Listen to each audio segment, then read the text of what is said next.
ഇന്നത്തെ വേദഭാഗം വിശുദ്ധ ലൂക്കോസ് എഴുതിയ സുവിശേഷം 24 അധ്യായം 1 മുതൽ 35 വരെയുള്ള ദൈവവചനങ്ങളെ ശ്രദ്ധിപ്പിൻ.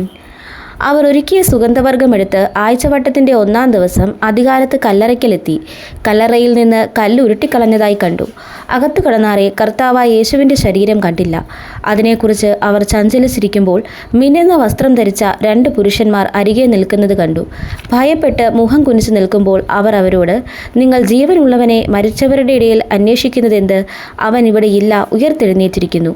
മുമ്പേ ഗലീലയിൽ ഇരിക്കുമ്പോൾ തന്നെ അവൻ നിങ്ങളോട്, മനുഷ്യപുത്രനെ പാപികളായ മനുഷ്യരുടെ കയ്യിൽ ഏൽപ്പിച്ച് ക്രൂശിക്കുകയും അവൻ 3-ാം നാൾ ഉയർത്തെഴുന്നേൽക്കുകയും വേണമെന്ന് പറഞ്ഞത് ഓർത്തുകൊള്ളുവിൻ എന്ന് പറഞ്ഞു. അവർ അവൻ്റെ വാക്കോർത്തു. കല്ലറ വിട്ട് മടങ്ങിപ്പോയി 11 മുതലായ എല്ലാവരോടും ഇതൊക്കെയും അറിയിച്ചു.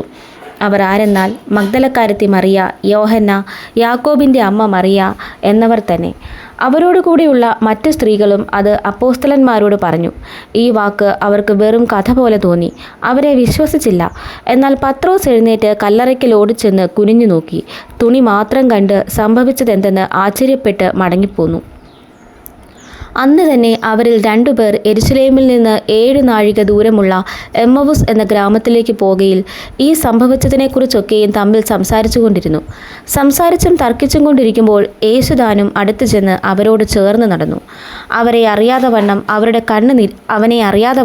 അവരുടെ കണ്ണ് നിരോധിച്ചിരുന്നു. അവൻ അവരോട്, നിങ്ങൾ വഴി നടന്ന് തമ്മിൽ വാദിക്കുന്ന ഈ കാര്യം എന്ത് എന്ന് ചോദിച്ചു. അവർ വാടിയ മുഖത്തോടെ നിന്നു. ക്ലയോപ്പാവ് എന്നു പേരുള്ളവൻ, യെരുശലേമിലെ പരദേശികളിൽ നീ മാത്രം ഈ നാളുകളിൽ അവിടെ സംഭവിച്ച കാര്യം അറിയാതിരിക്കുന്നുവോ എന്നുത്തരം പറഞ്ഞു. ഏത് എന്ന് അവൻ അവരോട് ചോദിച്ചതിന് അവർ അവനോട് പറഞ്ഞത്, ദൈവത്തിനും സകല ജനത്തിനും മുമ്പാകെ പ്രവൃത്തിയിലും വാക്കിലും ശക്തിയുള്ള പ്രവാചകനായിരുന്ന നസറേയനായ യേശുവിനെക്കുറിച്ചുള്ളത് തന്നെ. നമ്മുടെ മഹാപുരോഹിതന്മാരും പ്രമാണികളും അവനെ മരണവിധി കേൾപ്പിച്ച് ക്രൂശിച്ചു. ഞങ്ങളോ അവൻ ഇസ്രായേലിനെ വീണ്ടെടുപ്പാനുള്ളവനെന്ന് ആശിച്ചിരുന്നു. അത്രയുമല്ല, ഇത് സംഭവിച്ചിട്ട് ഇന്ന് 3-ാം നാളാകുന്നു. ഞങ്ങളുടെ കൂട്ടത്തിൽ ചില സ്ത്രീകൾ രാവിലെ കല്ലറയ്ക്കൽ പോയി അവൻ്റെ ശരീരം കാണാതെ മടങ്ങി വന്ന് അവൻ ജീവിച്ചിരിക്കുന്നു എന്ന് പറഞ്ഞ ദൂതന്മാരുടെ ദർശനം കണ്ടു എന്ന് പറഞ്ഞ് ഞങ്ങളെ ഭ്രമിപ്പിച്ചു. ഞങ്ങളുടെ കൂട്ടത്തിൽ ചിലർ കല്ലറയ്ക്കൽ ചെന്ന് സ്ത്രീകൾ പറഞ്ഞതുപോലെ തന്നെ കണ്ടു. അവനെ കണ്ടില്ല താനും. അവൻ അവനോട്, അയ്യോ ബുദ്ധിഹീനരെ, പ്രവാചകന്മാർ പറഞ്ഞിരിക്കുന്നത് എല്ലാം വിശ്വസിക്കാത്ത മന്ദബുദ്ധികളെ, ക്രിസ്തു ഇങ്ങനെ കഷ്ടം അനുഭവിച്ചിട്ട് തൻ്റെ മഹത്വത്തിൽ കടക്കേണ്ടതല്ലയോ എന്ന് പറഞ്ഞു.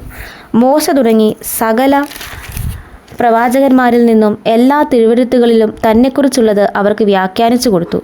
അവർ പോകുന്ന ഗ്രാമത്തോടടുത്തപ്പോൾ അവൻ മുമ്പോട്ട് പോകുന്ന ഭാവം കാണിച്ചു. അവരോ, ഞങ്ങളോടുകൂടെ പാർക്കുക, നേരം വൈകി അസ്തമിപ്പാറായല്ലോ എന്ന് പറഞ്ഞ് അവനെ നിർബന്ധിച്ചു. അവൻ അവരോടുകൂടെ പാർപ്പാൻ ചെന്നു. അവരുമായി ഭക്ഷണത്തിനിരിക്കുമ്പോൾ അവൻ അപ്പമെടുത്ത് അനുഗ്രഹിച്ച് നുറുക്കി അവർക്ക് കൊടുത്തു. ഉടനെ അവരുടെ കണ്ണ് തുറന്ന് അവർ അവനെ അറിഞ്ഞു. അവൻ അവർക്ക് അപ്രത്യക്ഷനായി. അവൻ വഴിയിൽ നമ്മോട് സംസാരിച്ച് തിരുവെഴുത്തുകളെ തെളിയിക്കുമ്പോൾ നമ്മുടെ ഹൃദയം നമ്മുടെ ഉള്ളിൽ കത്തിക്കൊണ്ടിരുന്നില്ലയോ എന്ന് അവർ തമ്മിൽ പറഞ്ഞു. ആ നാഴികയിൽ തന്നെ അവർ എഴുന്നേറ്റ് യെരുശലേമിലേക്ക് മടങ്ങിപ്പോയി. കർത്താവ് വാസ്തവമായി ഉയർത്തെഴുന്നേറ്റ് ശീമോന് പ്രത്യക്ഷനായെന്ന് കൂടിയിരുന്ന് പറയുന്ന 11 കൂടെയുള്ളവരെയും കണ്ടു. വഴിയിൽ സംഭവിച്ചതും അവൻ അപ്പം നുറുക്കയിൽ തങ്ങൾക്കറിയായി വന്നതും അവർ വിവരിച്ചു പറഞ്ഞു. ഈ വചനങ്ങളാൽ ദൈവം നമ്മെ ഇവരെയും അനുഗ്രഹിക്കുമാറാകട്ടെ.